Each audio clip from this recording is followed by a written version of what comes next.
Jésus est en vie. Jean chapitre 4. Le Seigneur sut que les pharisiens avaient appris qu'il faisait et baptisait plus de disciples que Jean. Toutefois Jésus ne baptisait pas lui-même, mais c'étaient ses disciples. Alors il quitta la Judée et retourna en Galilée. Comme il fallait qu'il passât par la Samarie, il arriva dans une ville de Samarie, nommée Sychar, près du champ que Jacob avait donné à Joseph, son fils. Là se trouvait le puits de Jacob. Jésus, fatigué du voyage, était assis au bord du puits. C'était environ la 6e heure. Une femme de Samarie vint puiser de l'eau. Jésus lui dit, « Donne-moi à boire. » Car ses disciples étaient allés à la ville pour acheter des vivres. La femme samaritaine lui dit, « Comment toi qui es juif, me demandes-tu à boire, à moi qui suis une femme samaritaine ?» Les Juifs, en effet, n'ont pas de relation avec les Samaritains. Jésus lui répondit, « Si tu connaissais le don de Dieu et qui est celui qui te dit, donne-moi à boire.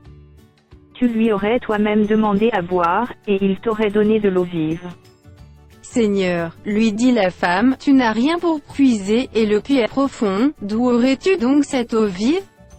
Es-tu plus grand que notre père Jacob qui nous a donné ce puits et qui en a bu lui-même, ainsi que ses fils et ses troupeaux? Jésus lui répondit, quiconque boit de cette eau aura encore soif. Mais celui qui boira de l'eau que je lui donnerai n'aura jamais soif, et l'eau que je lui donnerai deviendra en lui une source d'eau qui jaillira jusque dans la vie éternelle. La femme lui dit, Seigneur, donne-moi cette eau, afin que je n'ai plus soif, et que je ne vienne plus puiser ici. Va, lui dit Jésus, appelle ton mari, et viens ici. La femme répondit, je n'ai point de mari. Jésus lui dit, tu as eu raison de dire, je n'ai point de mari. Car tu as eu 5 maris, et celui que tu as maintenant n'est pas ton mari. En cela tu as dit vrai. Seigneur, lui dit la femme, je vois que tu es prophète. Nos pères ont adoré sur cette montagne, et vous dites-vous que le lieu où il faut adorer est à Jérusalem. Femme, lui dit Jésus, crois-moi, l'heure vient où ce ne sera ni sur cette montagne ni à Jérusalem que vous adorerez le Père.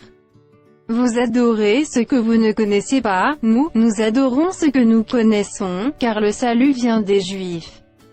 Mais l'heure vient, et elle est déjà venue, où les vrais adorateurs adoreront le Père en esprit et en vérité, car ce sont là les adorateurs que le Père demande. Dieu est esprit, et il faut que ceux qui l'adorent l'adorent en esprit et en vérité. La femme lui dit, je sais que le Messie doit venir, celui qu'on appelle Christ. Quand il sera venu, il nous annoncera toutes choses. Jésus lui dit, je le suis, moi qui te parle. Là-dessus arrivèrent ses disciples, qui furent étonnés de ce qu'il parlait avec une femme. Toutefois aucun ne dit que demandes-tu, ou de quoi parles-tu avec elle. Alors la femme, ayant laissé sa cruche, s'en alla dans la ville, et dit aux gens, venez voir un homme qui m'a dit tout ce que j'ai fait, ne serait-ce point le Christ? Ils sortirent de la ville, et ils vinrent vers lui. Pendant ce temps, les disciples le pressaient de manger, disant, Rabbi, mange. Mais il leur dit, j'ai à manger une nourriture que vous ne connaissez pas. Les disciples se disaient donc les uns aux autres, quelqu'un lui aurait-il apporté à manger? Jésus leur dit, ma nourriture est de faire la volonté de celui qui m'a envoyé, et d'accomplir son œuvre. Ne dites-vous pas qu'il y a encore 4 mois jusqu'à la moisson? Voici, je vous le dis, levez les yeux, et regardez les champs qui déjà blanchissent pour la moisson. Celui qui moissonne reçoit un salaire, et amasse des fruits pour la vie éternelle, afin que celui qui sème et celui qui moissonne se réjouissent ensemble. Car en ceci ce qu'on dit est vrai, autre est celui qui sème, et autre celui qui moissonne. Je vous ai envoyé moissonner ce que vous n'avez pas travaillé, d'autres ont travaillé, et vous êtes entrés dans leur travail. Plusieurs Samaritains de cette ville crurent en Jésus à cause de cette déclaration formelle de la femme, il m'a dit tout ce que j'ai fait. Aussi quand les Samaritains vinrent le trouver, ils le prièrent de rester auprès d'eux. Et il resta là 2 jours.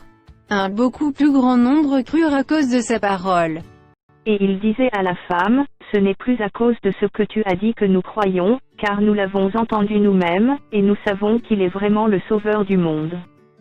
Après ces 2 jours, Jésus partit de là pour se rendre en Galilée. Car il avait déclaré lui-même qu'un prophète n'est pas honoré dans sa propre patrie. Lorsqu'il arriva en Galilée, il fut bien reçu des Galiléens, qui avaient vu tout ce qu'il avait fait à Jérusalem pendant la fête, car eux aussi étaient allés à la fête. Il retourna donc à Cana en Galilée, où il avait changé l'eau en vin. Il y avait à Capernaum un officier du roi, dont le fils était malade. Ayant appris que Jésus était venu de Judée en Galilée, il alla vers lui, et le pria de descendre et de guérir son fils qui était près de mourir. Jésus lui dit, « Si vous ne voyez des miracles et des prodiges, vous ne croyez point. » L'officier du roi lui dit, « Seigneur, descends avant que mon enfant meure. » Va, lui dit Jésus, ton fils vit. Et cet homme crut à la parole que Jésus lui avait dite, et il s'en alla. Comme déjà il descendait, ses serviteurs venant à sa rencontre, lui apportèrent cette nouvelle, ton enfant vit. Il leur demanda à quelle heure il s'était trouvé mieux, et ils lui dirent, et hier, à la 7e heure, la fièvre l'a quitté. Le père reconnut que c'était à cette heure-là que Jésus lui avait dit, ton fils vit. Et il crut, lui et toute sa maison. Jésus fit encore ce second miracle lorsqu'il fut venu de Judée en Galilée.